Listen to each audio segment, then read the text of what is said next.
Okay. Three's good. Okay. How are we doing? Are we live on Zoom? And the audio is good? Excellent. Welcome everybody in person and on Zoom to Mirror Grand Rounds. This is a lecture series devoted to advancing the conversation about minimally invasive ICH evacuation between the major trials. We had MISTY 3, 2019.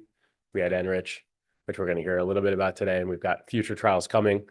But we wanted to share insights about the procedure, about taking care of these patients in the time between these trials. And so today, it's my great honor to have and host a very good friend, Dr. Gustavo Pradilla, who is professor of neurosurgery and otolaryngology at Emory. He's director of Skull Base, and he's also the chief of neurosurgery at Grady Memorial Hospital. He started his career in medical school in Colombia at the Universidad Pontificia Habanera. Close. And then he went from there to Johns Hopkins, where he did research and then his residency. He did a fellowship in Miami, and then he went to Emory, where he has become a luminary in ICH management. He got in early in his career when he was a young attending into minimally invasive ICH evacuation with the NICO brain path, and worked with the team there to develop the ENRICH trial, which ran its course, and everybody knows was the first positive trial justifying and showing that minimally invasive ICH evacuation can help patients, specifically with lobar hemorrhages. And now he's expanding his focus and looking specifically at basal ganglia hemorrhages with the REACH trial, which we're going to hear about today. So thank you so much, Gustavo, for making it all the way here. All right, good afternoon, everybody. Chris, thank you so much for hosting me the last couple of days. The group created here by you and Dr. Moko has contributed so much to our understanding of intracerebral hemorrhage and brought forward neuroendoscopic surgery for ICH, and it's a real honor to be here. Yesterday, I had the chance to present to the Mount Sinai department the story behind ENRICH and REACH, but I thought that today I would focus a little bit more on basal ganglia and the REACH trial. The ENRICH trial was funded by NICO Corporation, which was acquired by Stryker last year, and the REACH trial and the REACH registry, I will talk about both of those, were funded by the Marcus Foundation. There's no industry participation there. So basal ganglia intracerebral hemorrhage is a really difficult disease to treat because of the biological sensitivity of that region. And I hope to touch on that quite a bit, but it shares with lobar, thalamic, and cerebellar hemorrhages those three mechanisms of injury of initial intracranial pressure from the volume of the hemorrhage, risk for expansion, and the development of secondary inflammation. And we started working on this, as Chris alluded, around 2013, 2014. And the first combined report that we did was published by one of our colleagues at the University of Maryland, Mohammed Labib, in 2016. And that was a 10-site experience. It was a prospective registry that was called MySpace. And we had 39 patients in that registry. And that was the first time that we had a little bit more robust evidence that minimally invasive surgery using these port-based approaches was going to have some clinical benefit. And when we looked at the breakdown of locations in that initial series, the thalamic and basal ganglia group was combined, and it was about 46% of the patient sample there.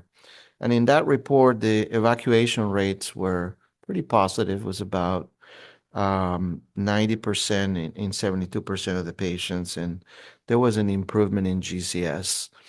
And around 2016, I don't know if Mark Bain is on, but Mark published his series from the Cleveland Clinic. And that series had 18 patients in there, and half of those were basal ganglia patients. And the volume reduction was one of the best ever published at 96%. And they also had a good GCS improvement. Jeroen Kopens in 2017 published his series that had 16 patients. And again, more than half of those patients were basal ganglia patients. So as we reflect back on ENRICH, and I'll touch on ENRICH and lobar versus basal ganglia hemorrhages, and we look back at the preliminary studies that were the foundation of those studies, a lot of those included a substantial amount of basal ganglia patients. In 2019, Gab Zada from USC published his series that had 25 patients, and 80% were basal ganglia patients. So you can see this repetitive theme of having mixed series of multiple ICH supratentorial locations with a pretty good representation of basal ganglia in there. And this is a more of a nostalgic slide thing for a lot of the people on Zoom. Justin Singer was a great colleague who was a very early adopter of port-based evacuation. And Justin wrote his experience with a few cases where these patients would not have been put into any of our studies because they were massive hemorrhages. But what he did was evacuate the hemorrhage and do a decompressive craniectomy. This included 3 patients with very, very large basal ganglia hemorrhages. And it's something that, as a clinical site, we still do today. If we have a large hemorrhage that has presented in a delayed fashion, maybe has been in another hospital for 48, 72 hours, comes to us with an expanded hemorrhage like this, we will first evacuate the hemorrhage using a minimally invasive option, and then we know this is going to swell, and we just do a decompressive hemicraniectomy. And I would love to study this in the context of a clinical trial or at least a prospective registry. But I think in those patients populations, in the right patient that still has a good possibility for a good outcome, it's an option in a desperate situation. Jeff Chen is a terrific neurosurgeon at UC Irvine. In 2022, he published a series of 7 patients with basal ganglia hemorrhages. And I like this series because first, it was early evacuation, which in the past was considered to be not very safe because of clot stability. And thanks to Dr. Kellner's work, now we know ultra-early surgery is safe, and it actually has the potential for better outcomes. But he showed that, and he did this in these 7 cases that happened to have positive spot signs, which was another early single criteria for caution, and in some cases exclusion from treatment. He did all of those cases, and all of those were basal ganglia patients. So within the context of ENRICH, which hopefully many of you are now familiar with, this was published in 2024, and it used the BrainPath device, which is the port that you see there, introduced with standard microsurgical techniques.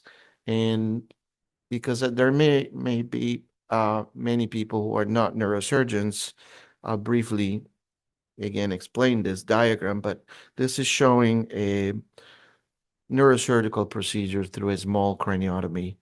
And the blue device illustrated there is the port that is introduced using CT or MRI guidance into the brain. And we pick trajectories that,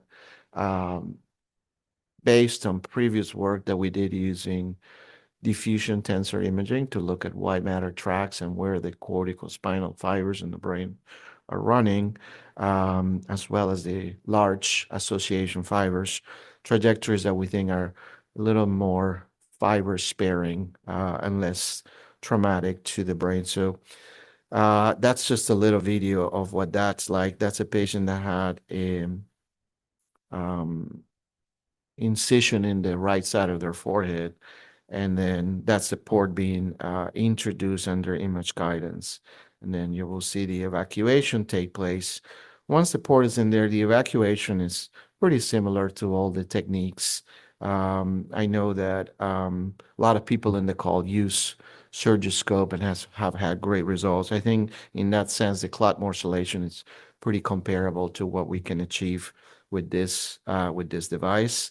And there we're just highlighting that hemostasis can be done in a very traditional manner using bipolar cautery.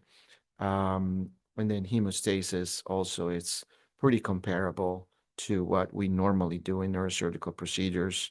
And then removal of these ports and preservation of the areas we've been working around is important. And the clot evacuation rates are pretty satisfactory. So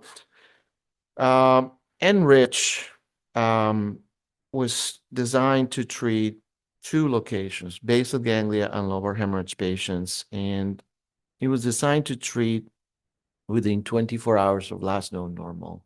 Every site initiation visit, we encourage our investigators to try to treat within 8 hours. But for logistical reasons and just culture in most places, that was a little bit challenging. Everybody was under 24 hours, but the ultra early cohort was a little bit limited. And the exclusion criteria were pretty similar to the standard intracerebral hemorrhage trials.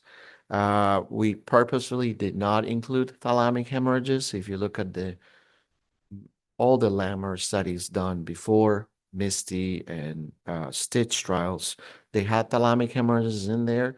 And in that initial experience that we had with the MySpace registry and others, the two things that were apparent to us. Number one was there was a large amount of extension of the thalamic hemorrhages into the midbrain, and that caused these patients to be obtunded for a longer period of time. That had to be with midbrain dysfunction, but also with the fact that that causes a lot of obstructive hydrocephalus from mass effect. And that just was a different disease for us. So that's why we excluded those patients. And then we did a block randomization based on those two locations and their GCS. And this was a study that in the ICA space was one of the first ones to use Bayesian adaptive statistics to look at the analysis of the modified ranking score. So when we talk about the anterior basal ganglia in this trial, what we mean is that area in red, and that includes the head of the caudate. It includes the peri-insular region, the putamen, the globus pallidus, and it includes the internal capsule. So all the motor fibers that could be affected are part of this. What we are definitively excluding is that thalamus, that area posterior to the red there. And what you're seeing there are some of the pre and post evacuation scans of patients that were included in the ENRICH trial with anterior basal ganglia hemorrhages. The thalamic extension to these cases had a limitation. So patients could have a basal ganglia hemorrhage that spilled posteriorly into the thalamus, but that extension could not be more than 25% of the total volume. That's how we tried to do it. This was the enrollment and allocation within the ENRICH trial, and I'm highlighting the basal ganglia cohort there. So this is a study that screened 11,000 patients, and the reasons for exclusion are listed there on the top right, but were primarily age exclusions. There were a lot of patients over 80. There were a lot of patients that had in vascular etiology, an aneurysm, an AVM, hemorrhagic conversion of an ischemic stroke, etc., that were excluded. We had a lot of exclusions that were under or over the volume target, which was 30 to 80 cc's. There were some time exclusions past 24 hours on presentation, etc. Then eventually we randomized 300 patients, half to surgery and half to medical management. After this, the first interim analysis occurred at 150 patients, and then We proceeded every 25 patients after that. The second interim analysis was done with 175 patients. And at that point, the question that our biostatisticians were asking was, what happens to the probability of a positive trial if we enroll patients in both locations? And what happens if we drop one location and continue enrolling in the other? And what these were pre-specified criteria to be able to do that. That was the adaptive part of the trial. And that adaptation was triggered. So the probability of having a positive trial became dramatically higher with only lobar hemorrhages. So we stopped enrolling the basal ganglia hemorrhages. And then we continued until we completed the trial with the 300 patients. At 6 months, we had observed modified ranking scores for 147 patients in the surgical group and 139 in the medical group. And in the basal ganglia group was 47 and 40. So 87 patients, we had modified ranking scores at 6 months that had basal ganglia hemorrhages. So 69% of the patients were lobar in the ENRICH trial and 31% were basal ganglia. The time metrics were very similar between the locations. There were no real differences. So we were able to get patients randomized within our protocol times, and the surgical procedures did not have any substantial differences between lobar and basal ganglia. In terms of trial metrics, the median ICH reduction was close to 88%. And we asked the surgeons to fill in the case report form if they found the vessel that they thought caused the hemorrhage and if they were able to cauterize it and get definitive hemostasis. And 63% of the time, they found it in the lobar hemorrhages. In the basal ganglia, was more like 76% of the time. And that's more of the geometry of the hemorrhage. These lobar hemorrhages sometimes look like a cauliflower with multiple heads going into different lobes in the brain. The basal ganglia hemorrhages have that ellipsoid shape where you will have very good visibility of the full cavity, and the chances that you're going to encounter that vessel that caused the hemorrhage, if that vessel is still actively bleeding, or if it recently stopped bleeding but has a very small clot occluding the side, is pretty high. And I think that replicates the neuroendoscopic experience that Dr. Kellner has as well. In terms of the reduction in volume for the basal ganglia group, we were at about 40%, 40 cc's on average that we eliminated or evacuated from the basal ganglia group.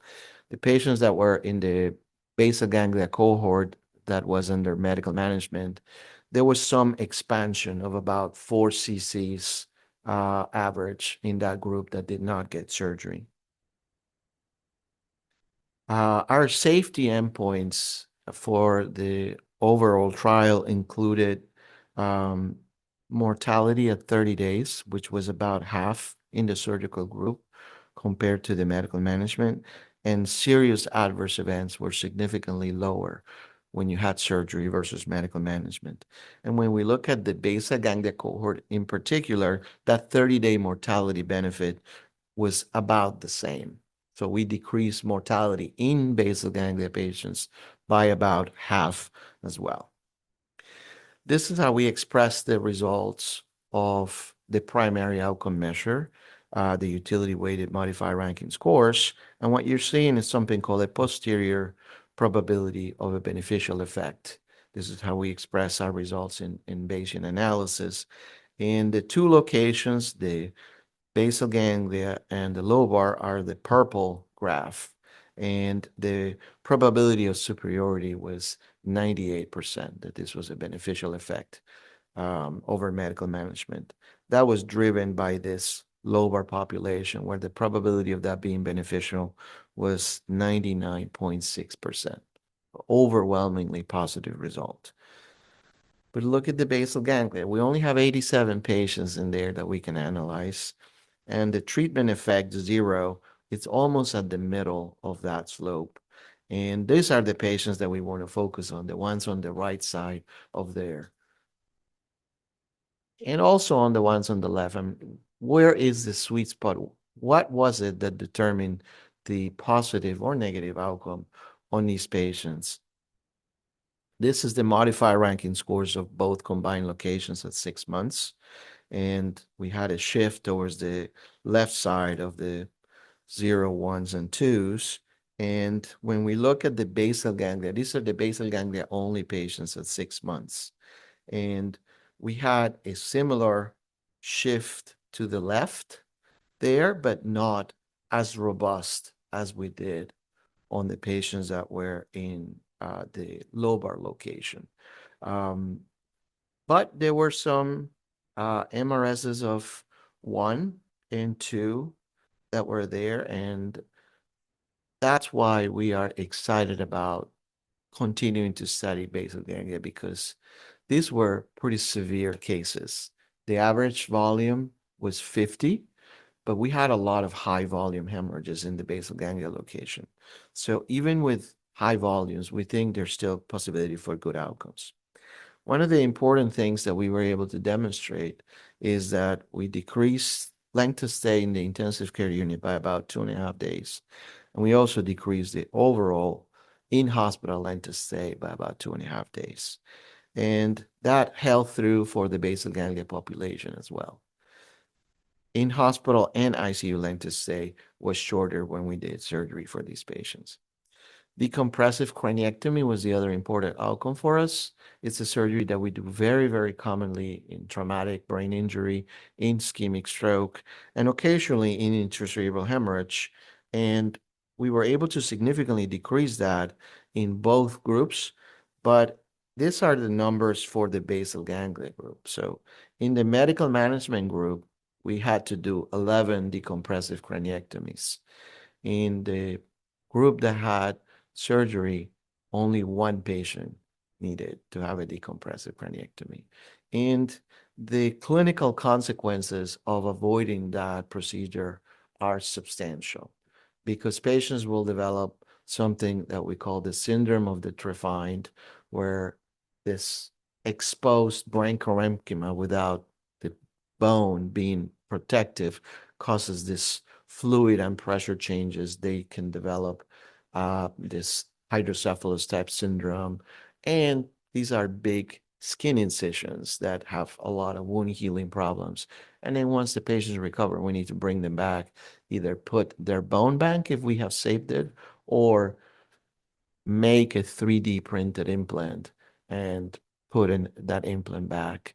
So this adds a tremendous amount of time, potential complications, and cost to the care of these patients. So this particular outcome is a really important one within the spectrum of cerebrovascular disease. What you're seeing here is an analysis that we did on the patients in ENRICH that had a basal ganglia hemorrhage. And on the left-hand side, on the vertical axis, we have the way we analyze their modified ranking scores with utility weights. And the higher that utility weight, the better the patients did. And on the x-axis, we have volume. So not surprisingly, I'm sorry, let me go back to that. Not surprisingly, patients that had the higher volumes tended to do worst. There's a clear relationship there. We know that. That holds true for all locations and for the basal ganglia in particular. However, if you look, medical and surgical are in, medical is the red color, surgical is the blue color. Within those patients that have the larger volumes is where there's a greater treatment effect, meaning that's where we can really move the needle. If we average, we'll focus on the large volume basal ganglia patients. When we compare those to the patients that had surgery, that's where we saw the greatest benefit of surgery, which begs the question, should we be doing surgery for the very low volumes? And I'm going to touch on that in a second. Is this your latest study? Yeah, so this is Dr. Kellner's work that was very recently published, looking specifically at basal ganglia.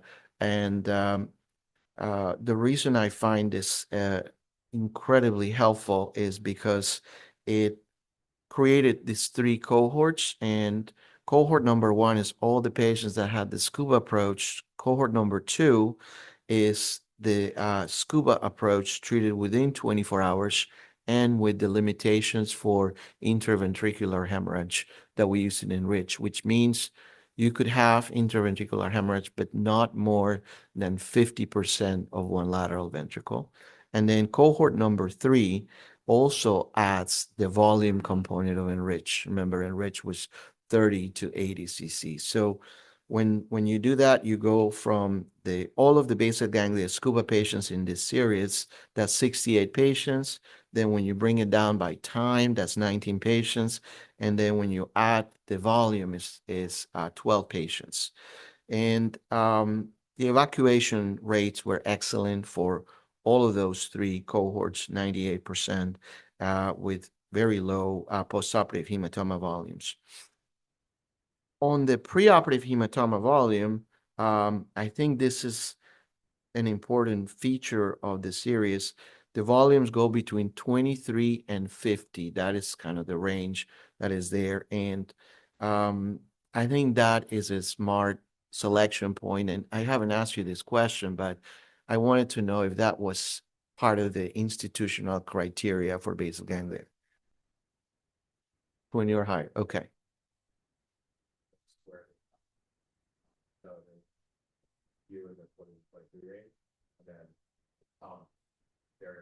Very large. Okay.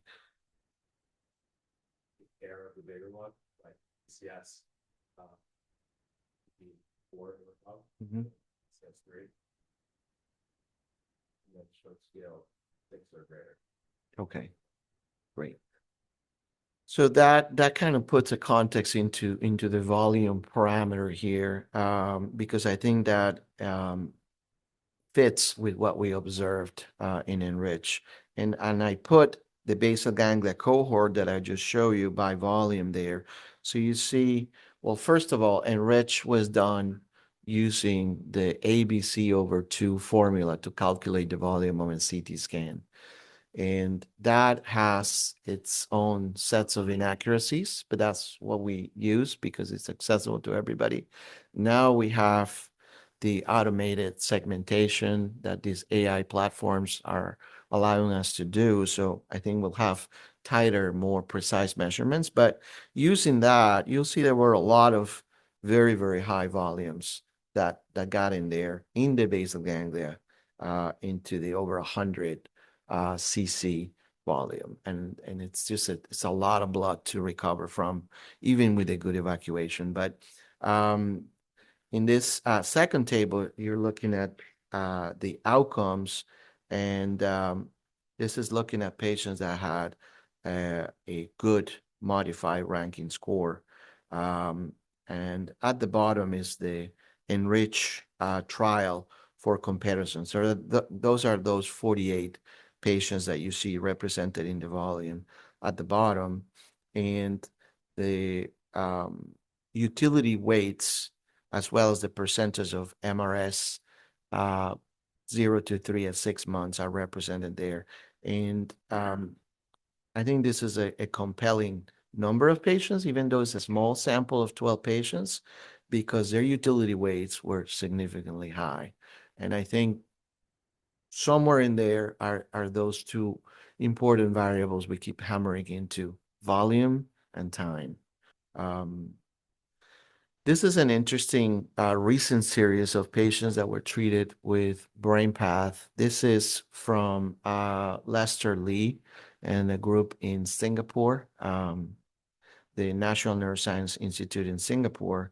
And they recently reviewed their series. So they looked at over 2,000 of their hemorrhagic strokes, and they identified 238 of those patients that had basal ganglia hemorrhages that had surgical treatment. They excluded the ones that they couldn't get data from that had some herniation signs and those that had a volume over 60. They came up with a cohort of 99 patients. They compared minimally invasive surgery with the port of 38 patients to traditional conventional craniotomy in 61 patients. And you can see the breakdowns there. There was a little bit of an imbalance favoring earlier intervention for open surgery. And the percentage of clot evacuation was higher, close to 95% median clot evacuation compared to open surgery. This is the survival benefit that they saw of doing the port procedure versus doing the open craniotomy and clot evacuation. And this is more of their robust data set here. But there's the median clot evacuation. The length of stay was a little bit shorter, and that reached significance when they did the port surgeries. Mortality was better. MRS at 6 months seemed to be better, and it got even, or it held significance when you excluded the deaths. And these are the modified ranking scores for that study of minimally invasive port surgery versus open surgery showing improved modified ranking scores. So we're starting to get some external data from other sites in this. Chris, I don't know if you've seen this. This is pretty recent. It just came out, but this is a Chinese group from Chongqing, and they were looking at thresholds for good outcome. They set up a development cohort with about 1,700 patients, and then they validated these thresholds with about 440 patients. And I think you would not be surprised by this number. So the threshold to early neurological deterioration is what they call it. That's that END that shows up there. So for basal ganglia, it's 21 cc's. Presenting, yeah. For thalamic is 11.5, and for lobal is 32. Yes.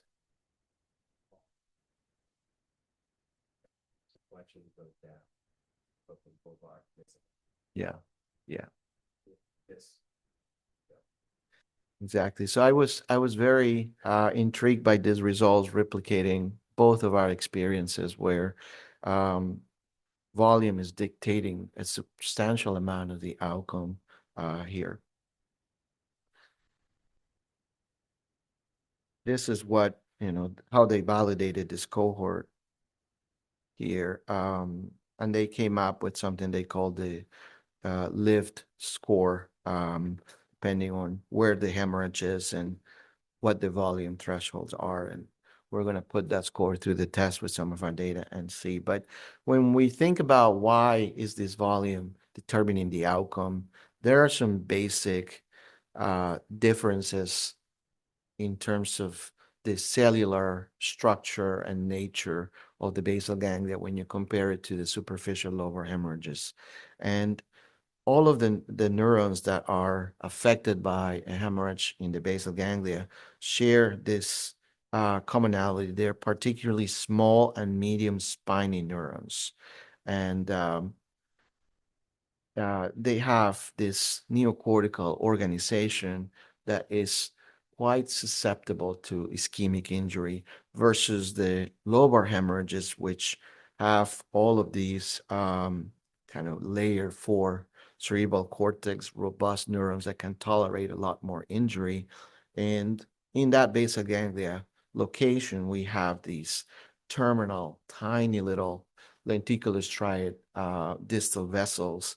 And those, even if we are able to do an ultra early decompression, they've been occluded for a while. There's probably some microthrombi that is forming in these distal vessels. So even when we think we are achieving a reperfusion by taking the hematoma out and that tissue expanding, probably there's some perpetuated cerebral ischemia that's happening to those basal ganglia neurons that is responsible for that sensitivity.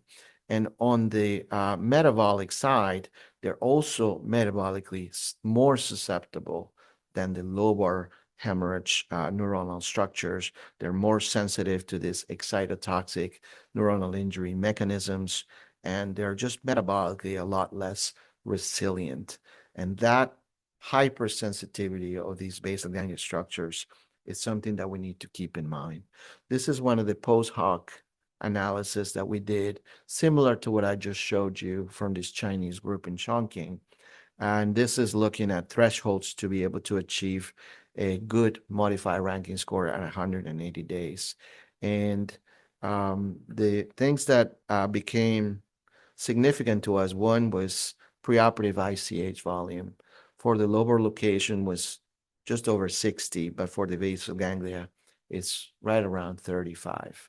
So anything above those numbers, your ability to get a good outcome substantially decreases. And that also correlates with your hemorrhage evacuation rates. A 66% evacuation is almost good enough in the lobar hemorrhages, but you have to really push it and go to 91% for the basal ganglia to achieve the same type of result. And the end of treatment volume is more permissive in the lobars at about 29 cc's, but very demanding, close to 6 cc's in the basal ganglia. So we're seeing a theme here of volume and susceptibility to ischemic injury in this.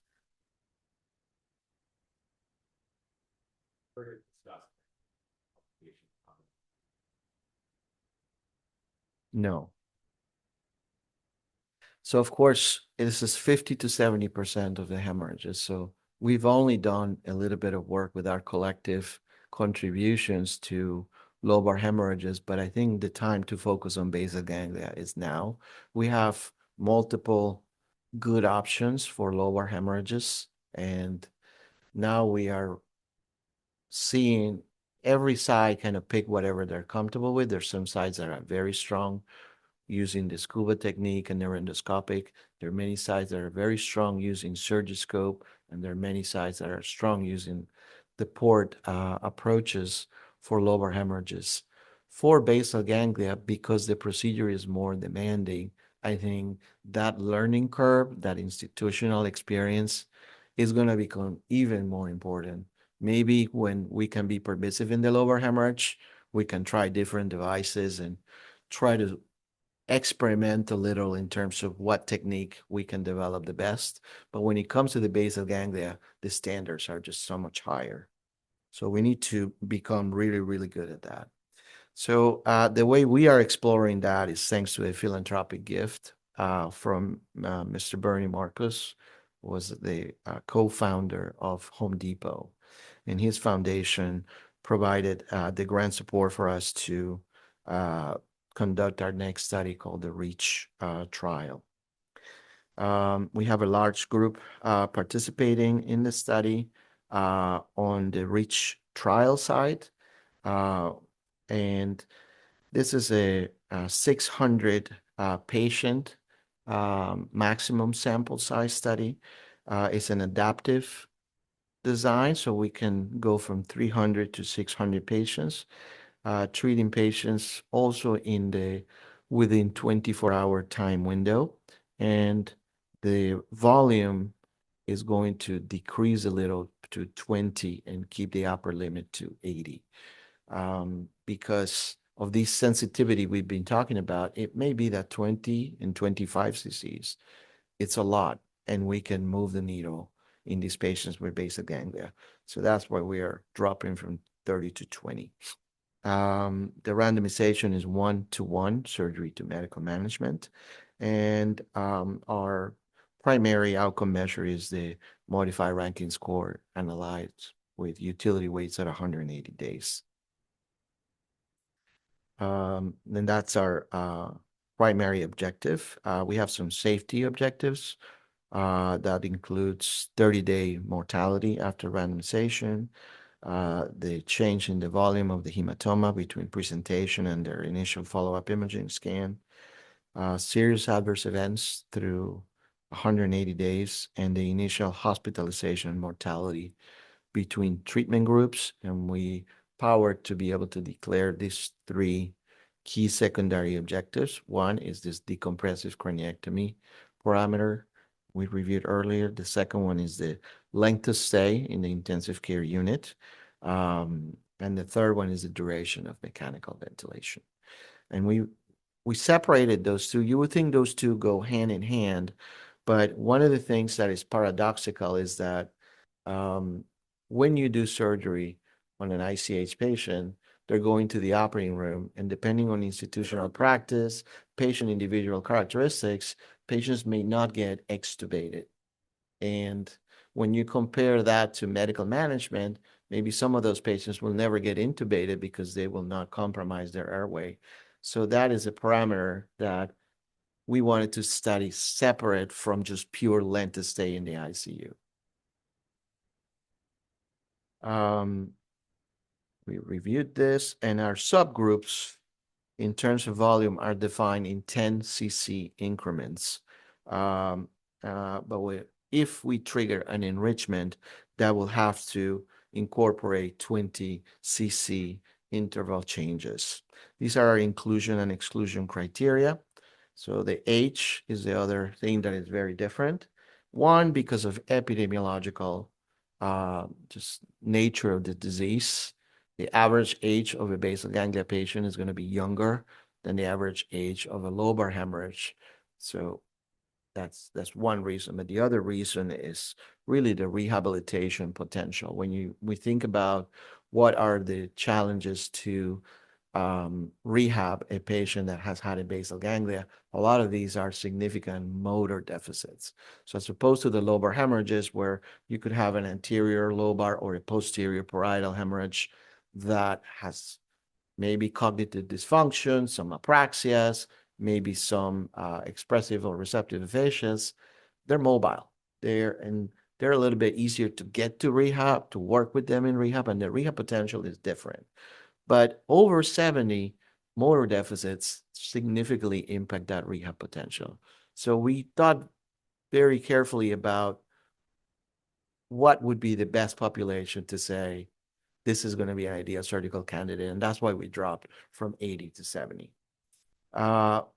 We talked about the volume. The GCS will remain the same range as ENRICH, 5 to 14. They still have to have a good modified ranking score at baseline of 0 to 1. And the exclusion criteria remain the same, including the intraventricular hemorrhage criteria. Yeah. So we did not. What we saw was the average or the threshold in time for both locations was about 12 hours. And that was the same for basal ganglia and lobar. So because we didn't see a major difference in the data set, we're going to keep it the same. However, there's no biological reason to think that earlier isn't better. And I think we've proven across different surgical methods that there's no safety concern. You've proven it. Surgiscope, I think the experience is showing that. Our experience is showing the same. Early intervention with the right amount of training, with the right devices that you can achieve good hemostasis, it's not dangerous. And that apprehension came from a very old study that was done almost 20-something years ago, where conventional craniotomy, when done ultra early, resulted in significant expansions and mortalities. This was other times, other devices, other techniques, but that became some dogma that was adopted throughout. I think we've collectively done a good job at getting rid of that assumption and proving that ultra early surgery is safe. We don't know if it's going to be better, but definitely safe. In terms of the outcomes that we're going to collect, we're going to have our historical MRS. We collect at 1 week, 30, 90, and 180 days. All of these modified ranking scores are recorded, and then they're scrubbed from any identifying information in terms of whether the patients received surgery or no surgery. And then we have a blinded neuropsychologist that will listen to those interviews again and provide an MRS. And then there's a reconciliation process that is done. And if there are significant differences, then we reach out to the sites and try to understand where the differences are coming from. That's the best system that we could come up with to maintain a blinded outcome. So this is how the trial will progress. We will proceed until we reach 200 patients. And at that time, we'll do our first interim analysis. And we will be able to enact an early futility rule only after we have 300 patients enrolled. We can do early futility or early success. But at 200 patients, we will be able to enrich up and down on the volume. And I'll talk about what that means in a second. And then we're going to do interim analysis every 50 patients after that until we get to a final sample size of 600 patients. This is what we do to make those decisions when we do an interim analysis. We do this longitudinal modeling. That way we can take a 90-day outcome and project what their 180-day outcomes are going to be. And we base this on our data from ENRICH and many other studies. And the longitudinal modeling is actually surprisingly very, very accurate to what the outcome is going to be. And this is how we can enrich. So we'll have our total population of 20 to 80 cc's, and we may be not seeing enough of a difference in the low volumes, 20 to 30 or 20 to 40, meaning the medical management patients are doing okay. In that case, we will drop that and focus on the 30 to 80. Conversely, if the high volumes, the 60 to 80s, surgery is not changing the outcome, they look the same as the medical management, we will be able to drop that. And at the end, these are the possible final analysis populations that we could have. It will either, oh, sorry about that. It will either work on all 20 to 80, or we will do this 20 to 60 range or 20 to 50. The minimum we can have is these two buckets of 20 to 40 so that it makes clinical sense. We can't do like 10 cc's and say it's only 50 to 60 or nothing. So we try to design the study so that the enrichment and the adaptations maintain ranges that will make sense for us clinically. So those are kind of the different probabilities we can end up with. These are some of the sites that are participating. We have about 52 trial invites at different stages. We began enrollment Q4 of last year. We have 13 activated sites. As of tomorrow will be 14, and we've enrolled 9 patients already. So we're very, very early on this process. We're hoping this progresses quickly. The second part of the funding that we received is for something where we are going to collaborate with Dr. Kellner in creating a prospective registry. And this registry is going to allow us to follow patients that do not meet ENRICH trial criteria. We can put lobar patients in the registry, thalamic patients in the registry, or basal ganglias that do not meet ENRICH criteria. And it's agnostic of device. So if they had a surgical procedure, if they had a ventriculoscopic procedure with a penumbra device or a brain pad procedure, all of those can be put in there. And we're going to collect outcomes for 365 days, if possible, on those patients.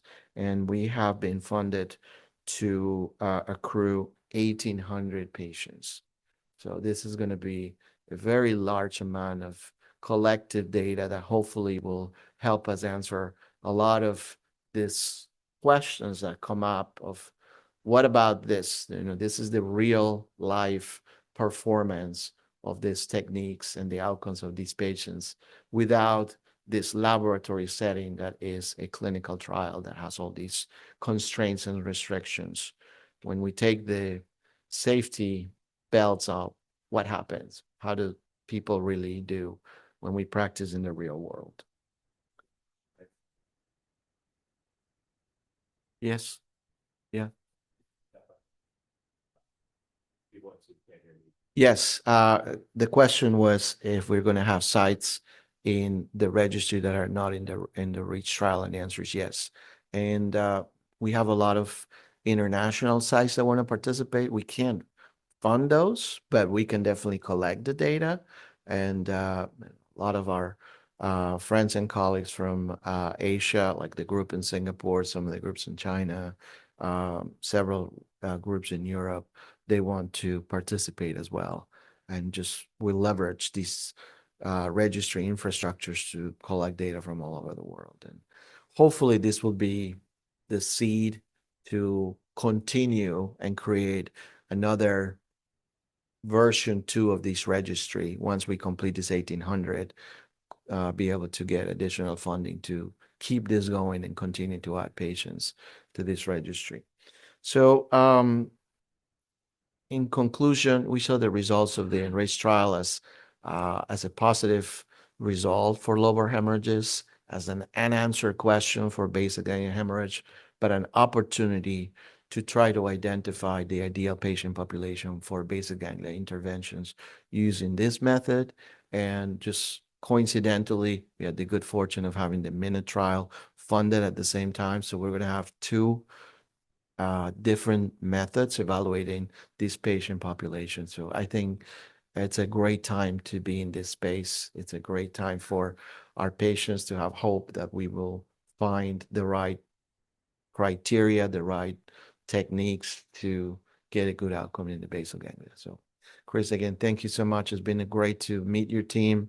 The work that you're doing here is transformational at all levels, on the trial side, on the registry, on the preclinical development of devices, on education.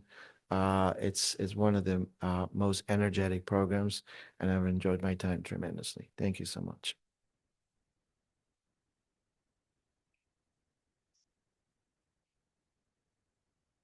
Thanks a lot. Amazing talk. Let me grab this mic and I'll ask a few questions and we'll forego the panel format. You can stay up here just because we only have a few minutes left, but how's that? Is that working? Excellent. We had 2 questions on Zoom, so maybe I'll start with those. We have Wendy Zai from Hopkins. Thanks for the nice presentation from ENRICH in the ABG group. Since evacuation was similar to lobar, was the main reason for worse outcomes compared to lobar due to operating on smaller initial ICH volume, surgeon experience, or some other factor such as ischemic injury? The short answer is we don't know. But I think if I have to do my educated guess on it, I think it's because we had large volumes. We're keeping those high volumes because we're not certain. But what I initially wanted to do, and this is something that if we could not do a trial was going to become our institutional practice, was limit basal ganglias to a maximum of 50 cc's. That's what we wanted to do if we couldn't do a trial. So I think it's volume. Yeah, okay. A question here from Tina Resser from Cleveland Clinic. Thanks for the great talk. Do you think MRI DTI has a meaningful role in patient selection for ABG-ICH? Yes. I wish it was logistically feasible and financially doable. It's a challenge. We did it for the MySpace registry. We had to have a lot of conversations with our radiology department, bringing in technicians. We did not have in-house MR technicians that could do DTI, and we wanted to intervene early. So for that very small sample that we put in the MySpace registry, we had it. And we did not have enough patients to have a robust analysis. But from the very limited sample size, if we could see the corticospinal tract, there was motor recovery. And if we could not, it was a 50-50 chance. There's a lot of processing that happens of these tracts. So, we're using diffusion and using B0 and B1000 sequences. and trying to extrapolate water diffusion and build these pathways. And when there's even a little bit of edema, there's disruption of the DTI. So it looks, you can't see the tracks because just of the edema. There's some post-processing that you can do, and all of these automated segmentation suites. The one that we worked the most was the Synaptive system, now allows you to do some manual segmentation and refine the tractography, and you can see it better. But we haven't had enough patients with DTI to analyze it. And the other challenging part, or not challenging, but interesting part, would be what that tractography looks like at 6 months. If you can see corticospinal tract on the DTI, how much does that correlate with recovery of motor function? That's just on corticospinal, which would be the low-hanging fruit. Now going into analyzing arcuate fasciculus, uncinate fasciculus, superior longitudinal, and all of the cognitive aspects of that, that would require neuropsychological testing to validate, which only NANDS could fund something like that. Yeah, that would be interesting. It seems like it would be possible to take a standard DTI map and overlay it on a CT and estimate where the tracks have been deviated from a hematoma that's present, so that you could use a CT to try to make a tract-based approach plan. That doesn't exist yet. That would be interesting. Then you would have to get an MRI DTI Yeah, to use DTI in your approach. I think we could train a machine learning system to do those predictions. We would need a very large data set, which I don't know that we have yet. Yeah. We would need to, because Yeah. on MySpace, we only have 49 patients. Yeah. Yes, Fernanda. Hold on a second. Let me get.